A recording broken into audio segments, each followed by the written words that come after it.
పునీత లూకా గారు రాసిన సువార్త 17వ అధ్యాయము. క్షమాపణ, విశ్వాసము. యేసు తన శిష్యులకు ఉపదేశించుచు, పాపపు శోధనలు రాక తప్పవు, కాని అందుకు కారకుడైన వానికి అనర్థము. ఈ చిన్నవారిలో ఎవ్వనినైనా పాపము చేయుటకు పురికొల్పినచో అట్టివాడు మెడకు తిరుగటి రాయి కట్టబడి సముద్రములో పడద్రోయబడుట మేలు. జాగరూకులు కండు. నీ సోదరుడు తప్పిదము చేసిన ఎడల అతనిని మందలింపుము. అతడు పశ్చాత్తాపపడిన ఎడల అతనిని క్షమింపుము. అతడు రోజునకు 7 పర్యాయములు నీ పట్ల తప్పిదము చేసి 7 మార్లు నీ వద్దకు వచ్చి, నేను పశ్చాత్తాపపడుచున్నాను అని నీతో చెప్పిన ఎడల వానిని క్షమింపుము అని చెప్పెను. శిష్యులు ప్రభువుతో, మా విశ్వాసమును పెంపొందింపుము అని కోరిరి.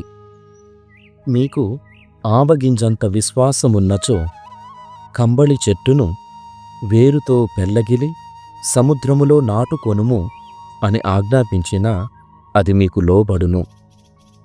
సేవకుని కర్తవ్యము. అప్పుడే పొలము నుండి ఇంటికి వచ్చిన లేక మందను మేపి వచ్చిన సేవకునితో, మీలో ఎవడైనను వెంటనే వచ్చి భోజనము చెయ్యుము అని చెప్పునా?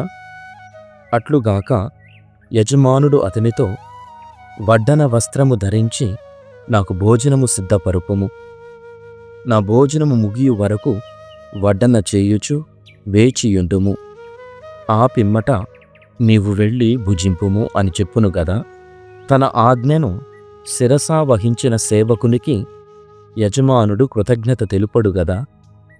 అట్లే మీరును మీ బాధ్యతలు నిర్వహించిన మీదట, మేము అయోగ్యులమగు సేవకులము, మేము మా కర్తవ్యమునే నెరవేర్చితిమి అని పలుకుడు అనెను.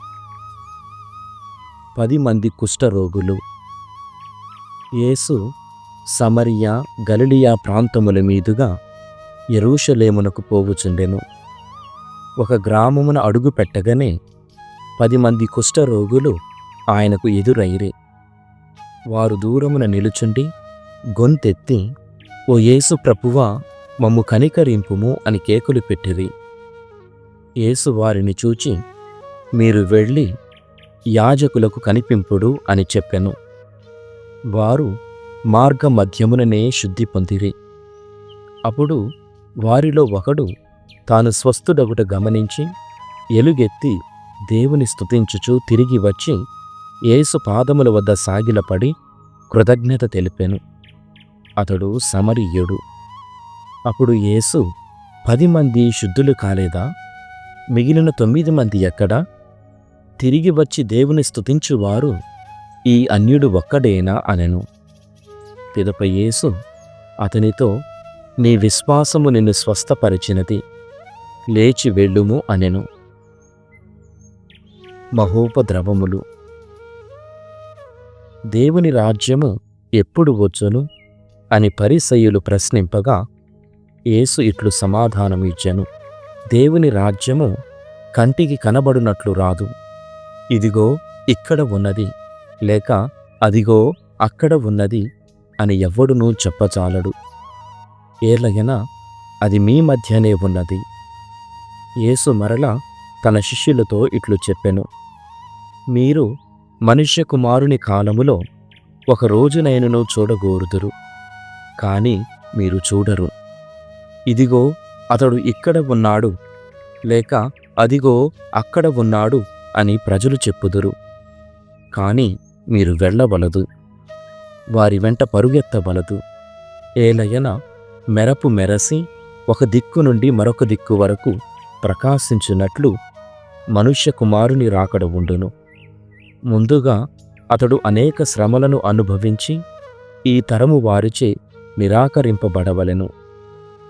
నోవా దినముల యందు ఎట్లుండెనో మనుష్య కుమారుని దినములందు అట్లే ఉండును. జల ప్రళయమునకు ముందు నోవా ఓడలో ప్రవేశించు వరకు జనులు తినుచు త్రాగుచు వివాహమాడుచు ఉండిరి. జలప్రళయము వారిని నాశనము చేసినది. ఇట్లే లోతు కాలమున కూడా జరిగినది. ప్రజలు తినుచు త్రాగుచు క్రయ విక్రయములు చేయుచు సేద్యము చేయుచు గృహములను నిర్మించుకొనుచు ఉండిరి. కాని లోతు సొదొమ నుండి బయలుదేరిన దినముననే ఆకాశము నుండి అగ్నిగంధకము వర్షింపగా అందరూ నాశనమైరి. మనుష్య కుమారుడు ప్రత్యక్షమగు రోజున ఇటులనే ఉండును. ఆనాడు మిద్దె మీద ఉన్నవాడు సామాగ్రి కొరకు క్రిందికి దిగి రాకూడదు. పొలములో ఉన్నవాడు ఇంటికి మరలిపోరాదు. లోతు భార్యను గుర్తు చేసుకొనుడు. తన ప్రాణమును కాపాడుకొన యత్నించువాడు దానిని కోల్పోవును. తన ప్రాణమును కోల్పోవువాడు దానిని కాపాడుకొనును. ఆ రాత్రి ఒకే పడక మీద ఉన్న ఇద్దరిలో ఒకడు కొనిపోబడును, ఒకడు విడిచిపెట్టబడును. ఇద్దరు స్త్రీలు తిరుగలి త్రిప్పుచుండా ఒకరు కొనిపోబడును, మరి ఒకరు విడిచిపెట్టబడును. ప్రభూ, ఇది ఎక్కడ జరుగును అని శిష్యులు ప్రశ్నించిరి. కళేబరమున్న చోటనే రాబందులు చేరును అని యేసు చెప్పెను. 18వ అధ్యాయము. వితంతువు ప్రార్థన. న్యాయాధిపతి ప్రవర్తన. ఎల్లప్పుడూ ప్రార్థన సలుపుటకు నిరుత్సాహపడకుండుటకు యేసు వారికి ఒక ఉపమానమును ఇట్లు చెప్పెను. ఒకానొక పట్టణమున న్యాయాధిపతి ఒకడు కలడు. అతడు దేవుడనినా భయపడడు, మానవులను లక్ష్యపెట్టడు. అచ్చట ఒక వితంతువు ఉండెను. ఆమె అతని వద్దకు వచ్చి, నాకు న్యాయము చేకూర్చుము, నా ప్రత్యర్థి నుండి కాపాడుము అని తరచుగా మొరపెట్టుకొనుచుండెడిది. అతడు కొన్నాళ్ళు ఆమె మొరను పెడచెవిలి పెట్టెను. కాని అతడు, నేను దేవునికి భయపడను, మానవులను గౌరవింపను. అయినను ఈ విధవరాలు నన్ను విసిగించుచున్నందున ఈమె పదే పదే వచ్చి నన్ను బాధ పెట్టకుండుటకై ఈమెకు న్యాయము చేకూర్చెదను అని తలంచెను. అంతట యేసు ఇట్లనెను, అవినీతిపరుడైన ఈ న్యాయాధిపతి ఏమి పలికినో వింటిరి కదా. అట్లే రేయింపవళ్ళు తనకు మొరపెట్టుకొను తన ప్రజలకు దేవుడు న్యాయము చేకూర్చక ఉండునా? వారికి న్యాయము చేయుటలో ఆలస్యము చేయునా? దేవుడు త్వరలోనే వారికి న్యాయము చేకూర్చునని మీతో చెప్పుచున్నాను. అయినను మనుష్య కుమారుడు వచ్చినప్పుడు ఈ భూమి మీద ఆయన అట్టి విశ్వాసము చూడగలుగునా? పరిసయ్యుడు, సుంకరి. పిమ్మట యేసు తాము నీతిమంతులమనియు తక్కినవారు నీచులనియు ఎంచుకొను కొందరిని ఉద్దేశించి ఈ ఉపమానమును చెప్పెను. ప్రార్థనకై ఇద్దరు దేవాలయమునకు వెళ్ళిరి. ఒకడు పరిసయ్యుడు, మరొకడు సుంకరి. పరిసయ్యుడు నిలుచుండి తనలో తాను, ఓ దేవా, నేను ఇతరుల వలె లోభిని, అన్యాయము చెయ్యువాడను, వ్యభిచారిని కాను. ఈ సుంకరి వంటి వాడను కాను. అందులకు నీకు కృతజ్ఞుడను. నేను వారమునకు 2 మారులు ఉపవాసముందును. నా ఆదాయము అంతటిలో 10వ వంతు చెల్లించుచున్నాను అని ప్రార్థించెను. కాని సుంకరి దూరముగా నిలువబడి కన్నులనైనను పైకెత్తుటకు సాహసింపక రొమ్ము బాదుకొనుచు, ఓ దేవా, ఈ పాపాత్ముని కనికరింపుము అని ప్రార్థించెను. దేవుని ఎదుట నీతిమంతునిగా పరిగణింపబడి ఇంటికి వెళ్ళినది ఈ సుంకరియే కాని ఆ పరిసయ్యుడు కాదు అని మీతో చెప్పుచున్నాను. ఏలయనా తన్ను తాను హెచ్చించుకొనువాడు తగ్గింపబడును, తన్ను తాను తగ్గించుకొనువాడు హెచ్చింపబడును. పసిబిడ్డలు పరలోక రాజ్యము. ఆ సమయమున కొందరు తమ బిడ్డలను తాకవలెనని యేసు వద్దకు తీసుకొని రాగా శిష్యులు వారిని గద్దించిరి. కాని యేసు ఆ బిడ్డలను తన యొద్దకు చేరబిలిచి, చిన్న బిడ్డలను నా యొద్దకు రానిండు, వారిని ఆటంకపరపకుడు. ఏలయనా అట్టివారిదే పరలోక రాజ్యము. పసిబిడ్డ వలె దేవుని రాజ్యమును స్వీకరింపని వాడు ఎన్నటికిని అందులో ప్రవేశింపజాలడు అని మీతో నిశ్చయముగా చెప్పుచున్నాను అనెను. ధనికుని ప్రశ్న, యేసు సమాధానము. అంతటా ఒక అధికారి యేసును సమీపించి, సద్గురువా, నిత్య జీవము పొందుటకు నేను చేయవలసినదేమి అని ప్రశ్నించెను. అందులకు యేసు, నన్ను మంచివాడా అని ఎలా సంబోధించెదవు? దేవుడు ఒక్కడే మంచివాడు. దైవాజ్ఞలు నీకు తెలియను కదా. వ్యభిచరింపకుము, నరహత్య చేయకుము, దొంగిలింపకుము, అబద్ధ సాక్ష్యములు పలుకకుము, నీ తల్లిదండ్రులను గౌరవింపుము అని పలికెను. అప్పుడు అతడు, నేను వీటినన్నిటినీ యవ్వనము నుండి పాటించితిని అని బదులు పలికెను. అందుకు యేసు, నీలో ఇంకను ఒక కొరత ఉన్నది. వెళ్ళి నీ సమస్తమును అమ్మి పేదలకు దానము చేయుము. అప్పుడు పరలోకమందు నీకు ధనము చేకూరును. అప్పుడు వచ్చి నన్ను వెంబడింపుము అని చెప్పెను. ఆ యువకుడు మిక్కిలి ధనవంతుడు అగుటచే ఈ మాట విని బాధపడెను. యేసు అతనిని చూచి ఇట్లు పలికెను, ధనవంతుడు పరలోక రాజ్యమున ప్రవేశించుట ఎంత కష్టము! ధనవంతుడు పరలోక రాజ్యమున ప్రవేశించుట కంటే ఒంటె సూది బెజ్జమున దూరిపోవుట సులభతరము అనెను. అది వినుచున్న వారు, అటులైనా ఎవడు రక్షణ పొందగలడు అని ప్రశ్నించిరి. అందుకు యేసు, మానవునకు అసాధ్యమైనది దేవునకు సాధ్యమగును అని బదులు చెప్పెను. పేతురు యేసుతో, మేము మా సమస్తమును విడిచిపెట్టి మేము అనుసరించితిమి అని పలికెను. అందుకు యేసు, దేవుని రాజ్యము నిమిత్తము ఇంటిని, భార్యను, బిడ్డలను, అన్నదమ్ములను, తల్లిదండ్రులను పరిత్యజించిన ప్రతి వాడు ఇహలోకమున ఎన్నో రెట్లు ప్రతిఫలమును, పరలోకమున నిత్య జీవమును పొందును అని మీతో నిశ్చయముగా చెప్పుచున్నాను అని పలికెను. శ్రమల పునఃప్రస్తావన. పిమ్మట యేసు పన్నిద్దరితో పయనమైపోవచ్చు ఇట్లు చెప్పెను, ఇదిగో మనము ఇప్పుడు యెరూషలేమునకు పోవుచున్నాము. ప్రవక్తలు మనుష్య కుమారుని గురించి వ్రాసినవి అన్నీయు నెరవేరును. ప్రజలు ఆయనను అన్యజనులకు అప్పగింతురు. వారు ఆయనను పరిహసించి దూషించి ఆయనపై ఉమియుదురు, కొరడాలతో కొట్టి చంపుదురు. 3వ రోజున ఆయన ఉత్థానుడు అగును. ఈ విషయములు ఏమియూ వారికి బోధపడలేదు. అందలి అంతరార్థము వారికి తెలియజేయబడనందున వారు గ్రహింపలేకపోయిరి. దృష్టిదానము.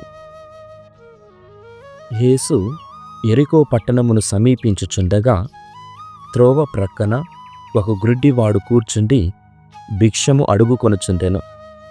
వాడు ప్రజలు గుంపులుగా నడుచు చప్పుడు విని, విశేషమేమి అని అడిగెను. నజరేతు నివాసియగు యేసు వెళ్ళుచున్నాడు అని ప్రజలు వానికి చెప్పిరి. అంతట వాడు, యేసు, దావీదు కుమారా, నన్ను కరుణింపుము అని కేకలు వేసెను. ముందు నడుచు ప్రజలు వానిని ఊరకుండమని కసరుకొనిరి. వాడు ఇంకనూ బిగ్గరుగా, దావీదు కుమారా, నన్ను కనికరింపుము అని కేకలు పెట్టసాగెను. యేసు నిలిచి వానిని తన వద్దకు తీసుకొని రమ్మని ఆజ్ఞాపించెను. వాడు దగ్గరకు రాగానే యేసు వానితో, నేను నీకేమి చేయకోరుదువు అని అడిగెను. ప్రభూ, నాకు దృష్టిదానము చెయ్యుడు అని వాడు బదులు పలికెను. అట్లే నీ చూపును పొందుము, నీ విశ్వాసము నిన్ను స్వస్థపరిచినది అని యేసు పలికెను. ఆ క్షణమే వాడు దృష్టిని పొంది దేవుని పొగడుచు ఆయనను అనుసరించెను. ఇది చూచిన ప్రజలందరూ దేవుని స్తుతించిరి. 19వ అధ్యాయము.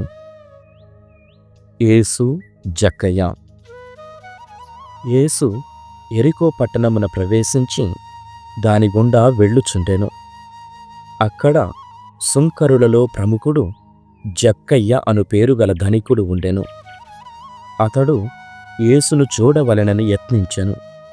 కాని పొట్టివాడొగుట చేతను జనసమూహము ఎక్కువగా ఉండుట చేతను చూడలేకపోయెను. కనుక అతడు ముందుకు పరుగు తీసి ఆ దారిన పోవనున్న యేసును చూచుటకై ఒక మేడి చెట్టును ఎక్కెను.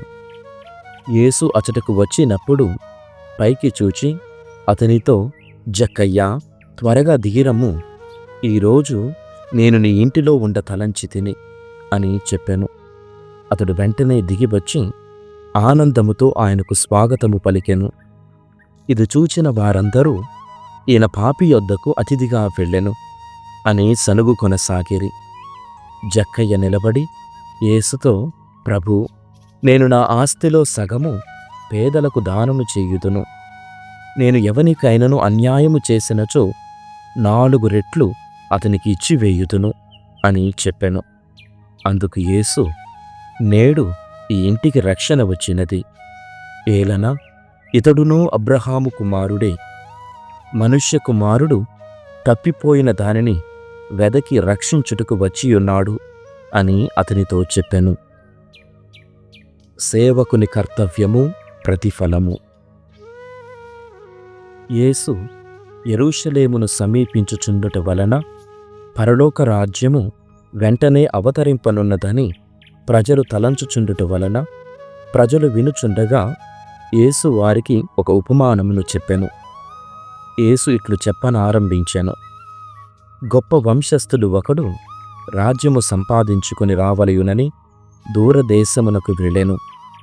అతడు తన 10 మంది సేవకులను పిలిచి తలకొక నాణెమును ఇచ్చి, నేను తిరిగి వచ్చు వరకు ఈ ధనముతో వ్యాపారము చేసుకొనుడు అని చెప్పెను. ప్రజలు అతనిని ద్వేషించిరి.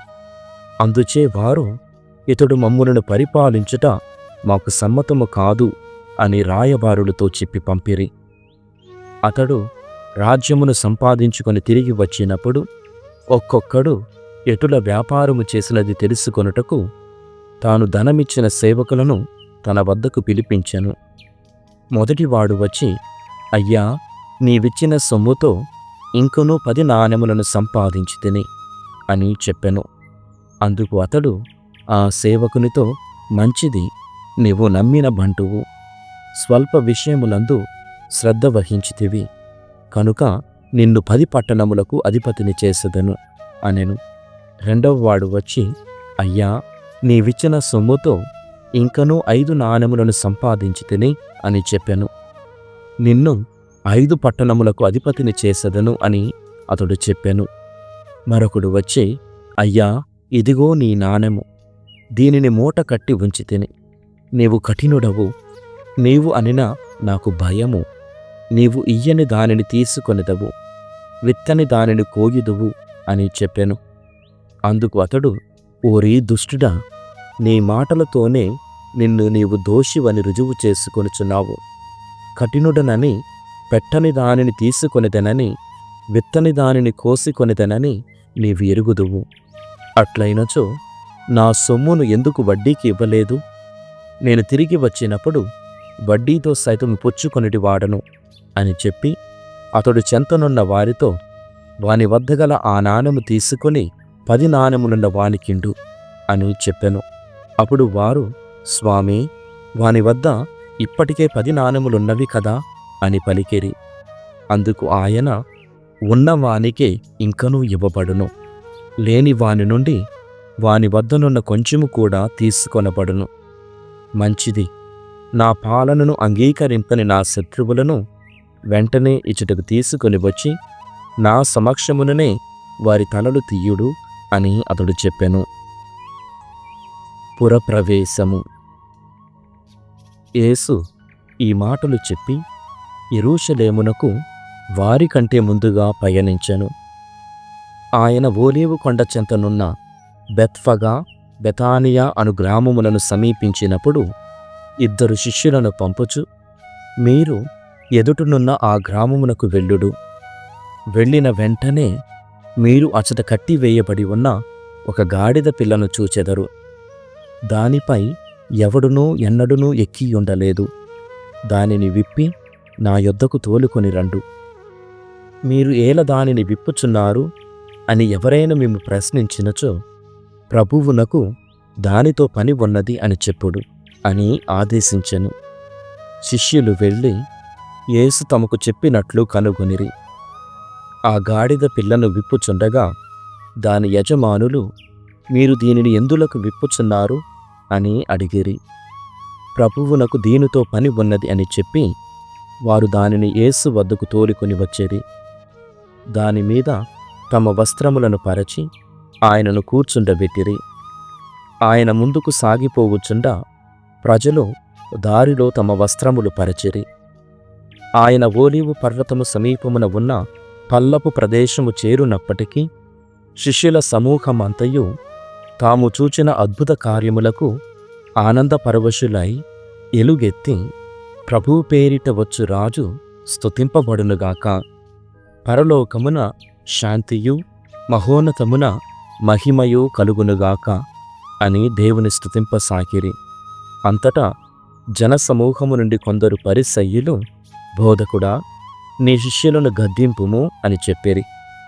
అందుకు యేసు, వారు మౌనము వహించిన ఎడల ఈ రాళ్ళు ఎలుగెత్తి చాటగలవు అని చెప్పుచున్నాను అని పలికెను. యేసు విలాపము. యేసు యెరూషలేమును సమీపించి ఆ నగరమును చూచి ఇట్లు విలపించెను. నేడైనను నీవు శాంతికి అవసరమైన దానిని గుర్తించి ఉండిన ఎడల బాగుండెడిది. నీవు అటుల చేయలేకపోతివి. శత్రువులు నీ చుట్టూ కందకములు త్రవ్వి నిన్ను ముట్టడించి అన్ని వైపుల నిన్ను అరికట్టు కాలము వచ్చును. వారు నిన్ను, నీలో నివసించు నీ సంతానమును మట్టిపాలు చేయుదురు. నీలో రాతి మీద రాయిని నిలువనియ్యరు. ఏలన ప్రభువు నిన్ను దర్శింపవచ్చిన కాలమును నీవు గుర్తింపలేదు. దేవాలయములో యేసు. అప్పుడు యేసు దేవాలయమున ప్రవేశించి అచట విక్రయదారులను వెళ్ళగొట్టుచు, నా ఆలయము ప్రార్థనాలయము అనబడును అని వ్రాయబడి ఉన్నది, కాని మీరు దానిని దొంగల గుహగా చేసితిరి అని పలికెను. ఆయన దేవాలయమున ప్రతి దినము ఉపదేశించుచుండెను. అక్కడ ప్రధానార్చకులు, ధర్మశాస్త్ర బోధకులు, ప్రజల పెద్దలు ఆయనను నాశనము చేయజూచిరి. కాని ప్రజలందరూ యేసు బోధల యందు నిమగ్నులై ఉన్నందున వారికి అది సాధ్యపడలేదు. సామెతల గ్రంథము 26వ అధ్యాయము. సోమరిపోతు దారిలో సింహమున్నది, వీధిలో సింహమున్నది అని పలుకును. తలుపు తన బంధుల మీద తిరిగినట్లే సోమరిపోతును పడుక మీద దొర్లును. సోమరిపోతు కంచములో చేయి పెట్టును, కాని అన్నము నెత్తి నోటబెట్టుకొనుట కష్టమనుకొనును. సహేతుకముగా జవాబు చెప్పు జ్ఞానులు 7 కంటే సోమరిపోతు తానధికుడను అనుకొనును.